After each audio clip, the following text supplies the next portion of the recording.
Shalom à tous, j'espère que vous allez bien.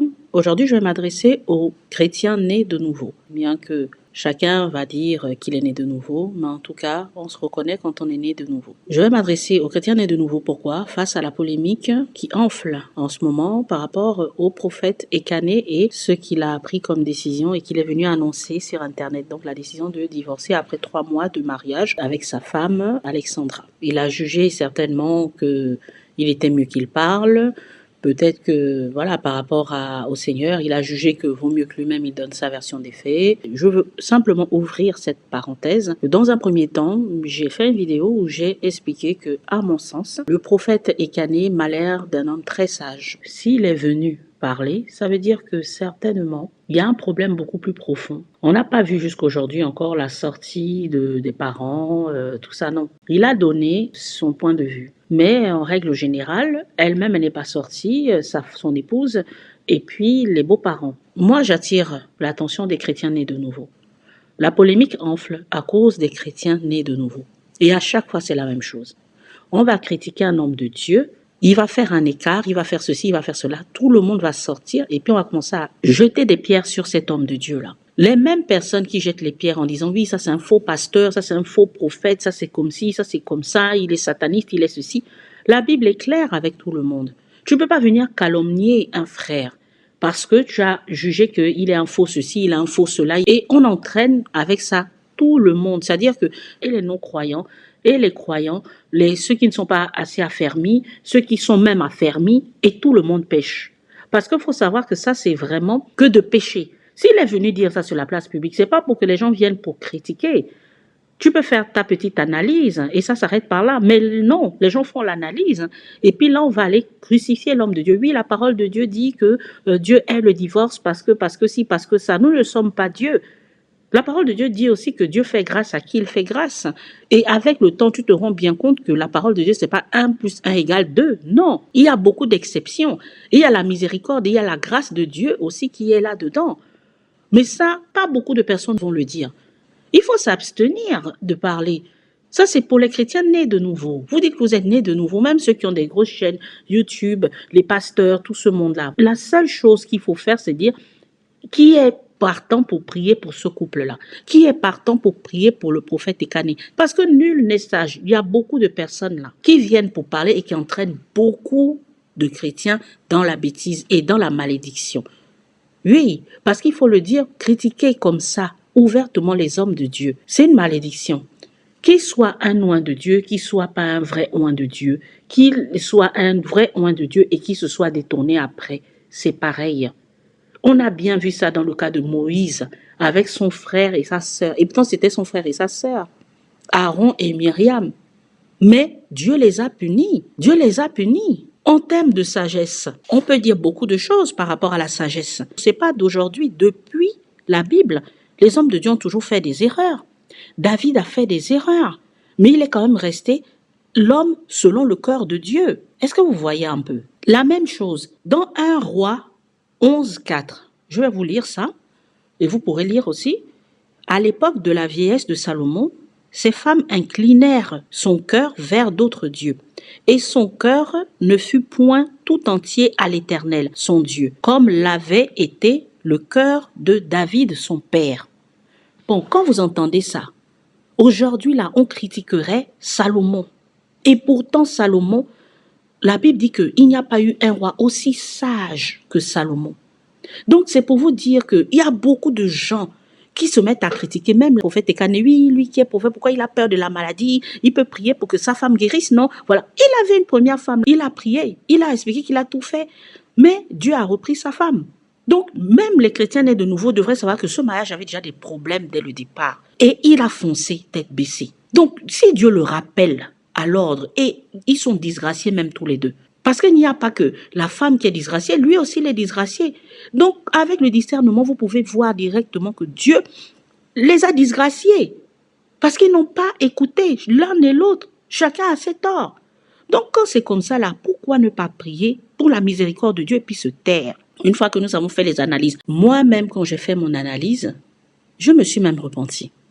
J'ai dit, en tout cas, Seigneur, Parle-moi encore bien. S'il faut que j'enlève cette vidéo-là, je vais enlever. J'ai fait attention à ce que je disais pour ne pas calomnier l'homme de Dieu. Pour ne pas calomnier l'homme de Dieu. Parce que il y a beaucoup de personnes comme ça qui se retrouvent, les chrétiens, sous malédiction, avérés, livrés à des démons, livrés à beaucoup de choses. Et ils vont aller accuser les parents, ils vont aller accuser ceci, ils vont aller accuser... Certainement, des fois, ce sont les hôtels de famille. Mais peut-être que Dieu les avait déjà enlevés même des hôtels de famille. Dieu les a livrés à nouveau. Parce que c'est ce que Dieu fait dans ce genre de choses-là. Parce qu'on ne peut pas se permettre de commencer à briser les oins de Dieu publiquement. Qu'est-ce que les mondains diront? Qu'est-ce que les autres, les musulmans, diront? C'est toujours les chrétiens. C'est toujours les chrétiens. Ça a été un scandale. Pourquoi? Ça a été un scandale parce que les chrétiens ont pris ça en scandale. Il est venu le dire. Les gens peuvent simplement s'agenouiller et prier en disant, OK, en tout cas, on va prier. C'est une situation compliquée. Mais moi, je vous dis toujours que cette situation-là, ce qu'il est venu dire, c'est certainement autre chose que ça cache. Il est venu parler de manière, vous voyez, générale. Il a dit quelque chose. Je suis convaincu que la réalité est tout autre. Il y a d'autres aspects certainement qu'il n'a pas cités pour ne pas venir trop salir sa femme. Donc il a parlé un peu avec prudence parce qu'il le disait déjà quand il prêchait que voilà, il était persécuté par la belle famille. Il y en a dans la famille de sa femme qui n'étaient pas d'accord. Ils ont été ceci, ils ont été cela. On a caché la clé pour qu'elle sorte de l'appartement.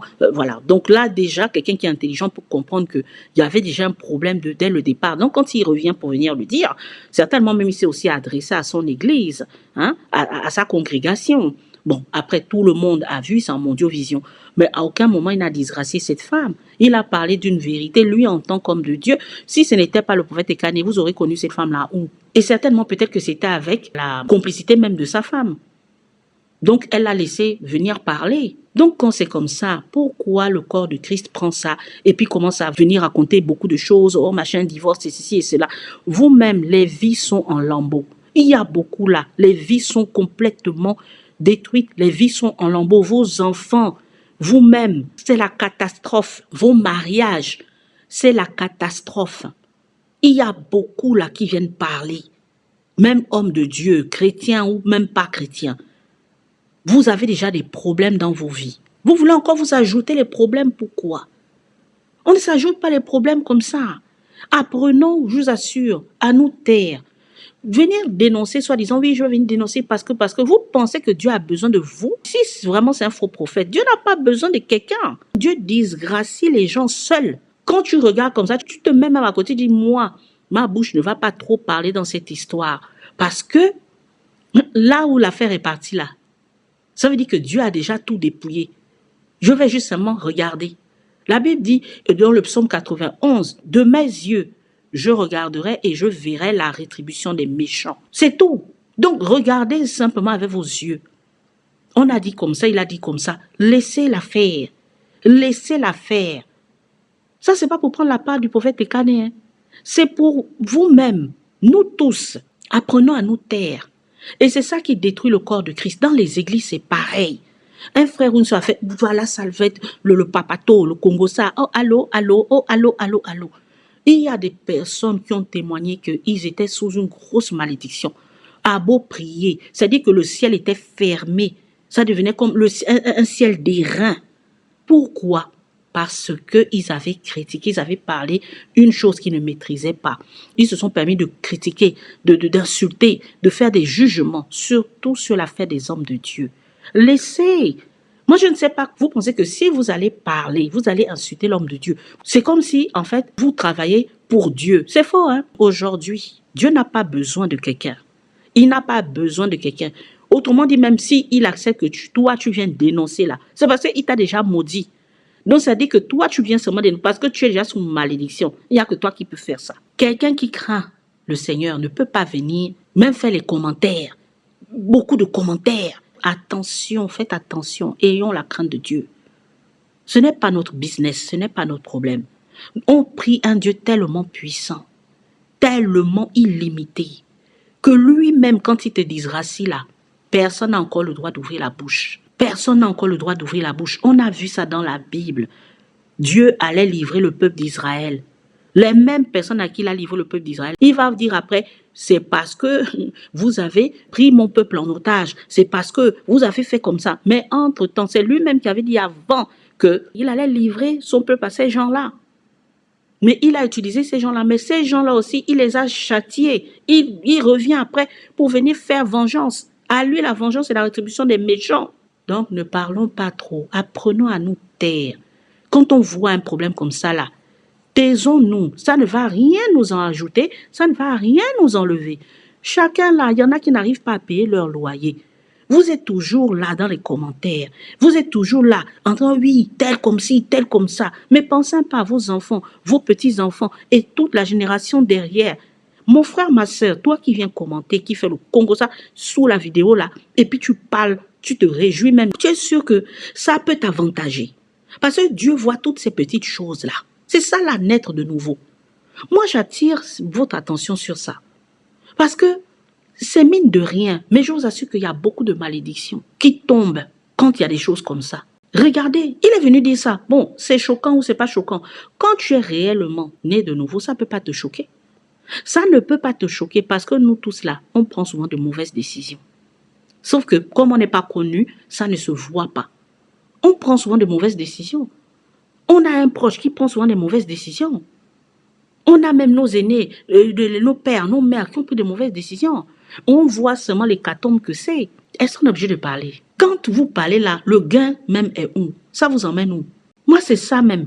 Quand tu parles, mon frère, tu parles, ma soeur, qu'est-ce que ça t'ajoute dans ta propre vie? Tu ne te retrouves pas avec plus de problèmes. Soyons sages. Ce n'est pas tout qu'on doit parler. Laissez cette histoire-là. Si tout le monde n'avait pas pris, c'est vrai que ça donne peut-être des vues et tout ça. Mais si tout le monde avait fait des vidéos pour dire, prions. Moi, j'emmène le peuple à prier. Prions pour cela. Fermons nos bouches et prions. Il y a beaucoup de personnes qui seraient bénies. Beaucoup de personnes. Même quelqu'un qui est égaré. Hein. Vous venez juste dire, fermons nos bouches et prions.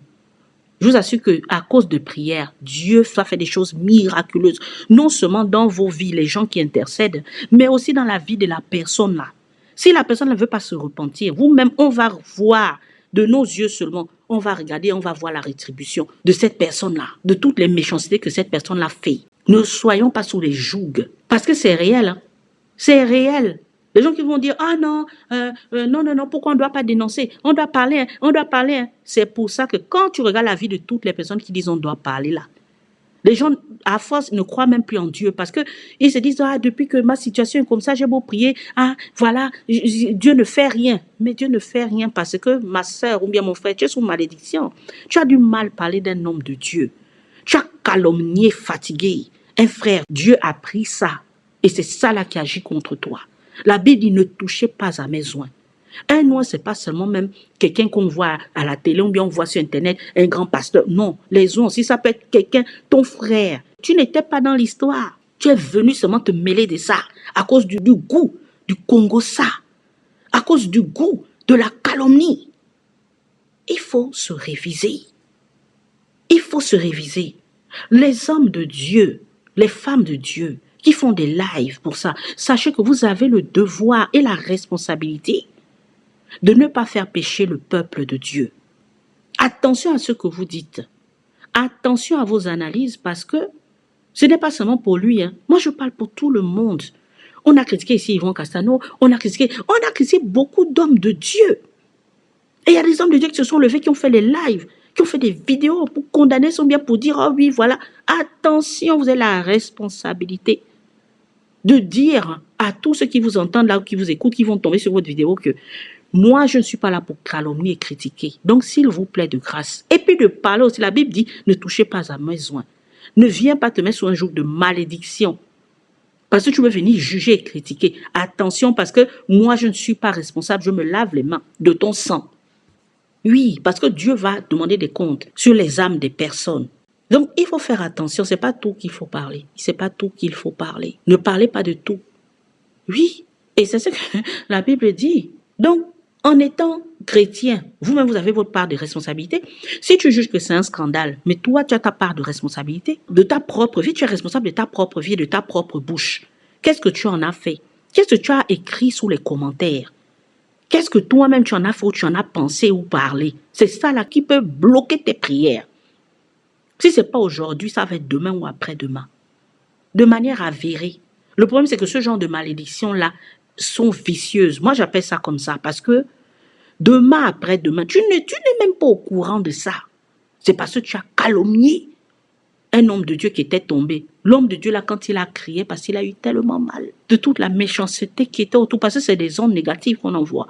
Quand Dieu vient le restaurer, là, toutes les personnes qui étaient dedans, toi, tu as oublié ton affaire. Tu te retrouves, bon, tu as une maladie. Bon, ton enfant a fait comme ça. Tu ne sais même pas, c'est l'incompréhension. Seigneur, mais qu'est-ce qui se passe à cause de ce genre de choses-là? La bouche, attention à la langue. Même quand tu écris, c'est ta bouche, non? C'est ce que tu as pensé, non? Donc, vigilance. Moi, c'est ce que je voulais venir dire. Laissons le monsieur. Je pense que s'il est venu parler là, il sait pourquoi. En tant que né de nouveau, c'est ça que j'ai dit, je m'adresse aux personnes nées de nouveau. En tant que personne née de nouveau, vous devez savoir que c'est pas simplement ça là qu'il a dit là. Il y a une vérité toujours en bas que les gens ne savent pas. Quand un couple vient se plaindre devant toi, tu sais que ce qu'ils disent là souvent, c'est en haut, en haut. Ils vont parler de l'idée générale. Ils vont parler de ce qui est en haut, simplement. Ils ne vont pas aller dans les dessous. Mais c'est souvent les dessous là qui posent problème. Il n'est pas venu dire ça. Il n'est pas venu dire ça. Ce n'est pas un bébé, ce n'est pas un enfant. C'est quelqu'un qui a été marié, connaît le mariage, connaît aussi les souffrances. Il conseille des mariés. Je ne sais pas, ayez l'intelligence. Ayez l'intelligence des temps. Vraiment, c'est ma prière pour ceux qui aiment aller dans les calomnies, ou bien se mêler bêtement des choses. Attention, quand quelqu'un vient parler de quelque chose, sache que souvent, le Saint-Esprit va te dire, chut, ferme ta bouche. Parce qu'en bas là, la personne n'est pas venue tout dire. Tu n'as même pas besoin de prier 10 000 ans pour ça. On sait très bien que c'est toujours comme ça. Il ne va pas tout dire. Ce qu'il a même plus blessé là, il n'est pas venu dire. La raison qu'il a dit, c'est parce qu'elle a menti. Ce n'est pas la raison là, je vous assure. C'est une autre chose que les deux la connaissent. C'est en bas là-bas. En bas. Donc, prenez ça comme ça seulement. Et puis, ce n'est pas notre business, ce n'est pas nos histoires. Bon, ils se sont séparés, on a entendu, on sait. Bon, ok, on ne les verra plus ensemble. Peut-être même qu'ils sont capables de se remettre encore ensemble. Peut-être que les parents peuvent même dire, ah, finalement, remettez-vous ensemble. Voilà, voilà. On ne sait pas ce que Dieu peut faire. Laissez l'histoire là comme ça. Regardez ça et puis passez votre chemin. Occupez-vous de vos vies. Quand je dis occupez-vous de vos vies là, hein, appelez les grâces dans vos vies. Protégez vos vies. Voilà, c'est ça. Protégez vos vies et n'allez pas exposer vos vies en mettant la bouche dans n'importe quoi, dans tout. Les choses que nous ne maîtrisons pas. Ils étaient sur le lit ensemble. Est-ce que vous et moi étions avec eux? On n'était pas là-bas. Donc, tout ce qui s'est passé en dessous là, je vous assure, on ne va pas connaître. On ne connaîtra pas ça. C'est eux-mêmes qui connaissent. Il a donné l'information, ça, juste pour dire même qu'ils ne sont plus ensemble. Et puis, c'est tout. Quand ils vont se réconcilier là aussi, là, ils vont seulement venir dire que, oh, on a un peu fait comme ça. Ils ne vont pas dire en bas, en bas, en bas. Ils ne vont pas dire.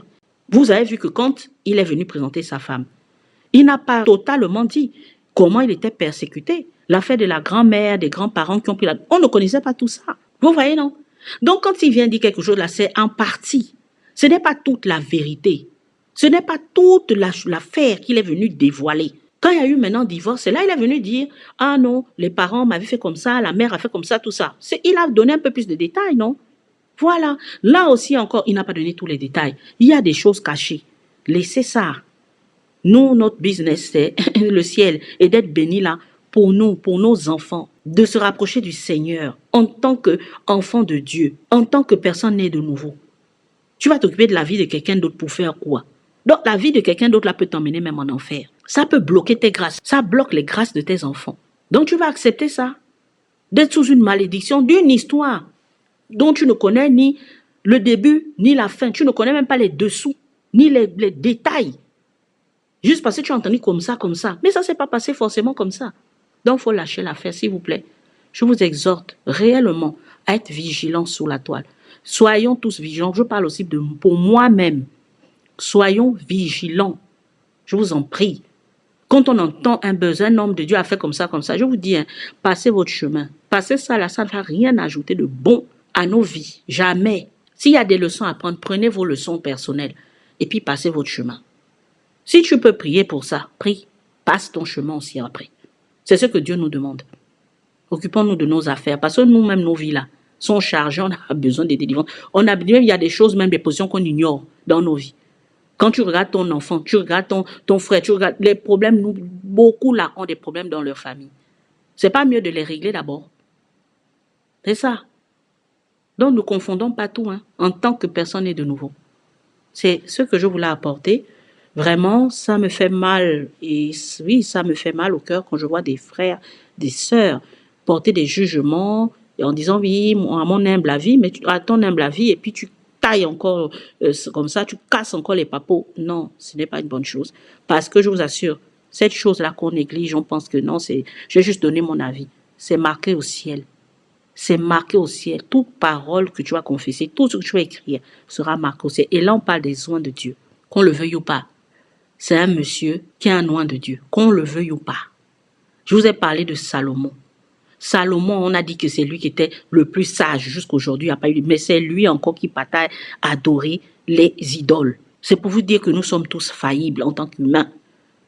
Dieu le sait. Et nous-mêmes, nous le savons parce que nous péchons tous les jours. Donc, de quel droit tu vas commencer à aller t'arrêter pour aller porter un jugement sur l'homme de Dieu ou bien sur... Non, il faut arrêter ça. Je vous dis, hein, évitons-nous les problèmes. Aimons-nous vivants. Aimons nos propres vies. Aime-toi vivant. Aime ta vie. Et puis, sors de tout ça là. Tu regardes ça comme ça. J'ai envie de dire de loin. Et puis, tu passes ton chemin. Tu dis, en tout cas, moi, je passe mon chemin. Moi, j'ai mes ambitions. J'ai d'autres choses dans ma vie. J'ai une vie déjà qui est assez... Hein, il faut que je m'en occupe. Pour ceux qui ont des enfants là, il y a aussi la vie de vos enfants. Donc, s'il vous plaît. Bon, en tout cas, c'était un conseil. C'était juste comme ça. Prenez soin de vous. Que Dieu nous bénisse tous. Et puis, je vous dis à bientôt dans une prochaine vidéo.